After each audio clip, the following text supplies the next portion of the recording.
శ్రీమణి కవన సమీరం వీక్షకులందరికీ పేరు పేరున నమస్కరిస్తూ ఈనాటి నా కవిత అడవి కన్నీరు. కొమ్మలుడిగి చెమ్మగిల్లిన తరువు గుండెను తడిమి చూశాను.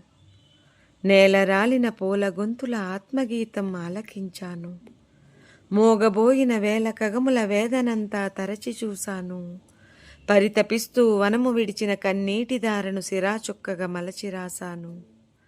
అరణ్య వేదన అక్షరాల్లో గుమ్మరిస్తూ దిగులు నీడలో అలా అక్షరమయ్యాను.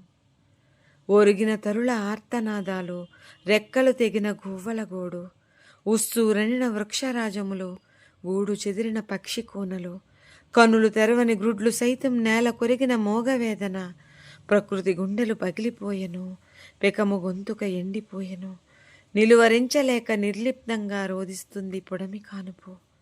కలచివేసిన కానవిలాపం కవనమవుతూ కరిగిపోతూ ఆక్రోశిస్తూ ప్రశ్నలనైతే సంధిస్తుంది నా కలం.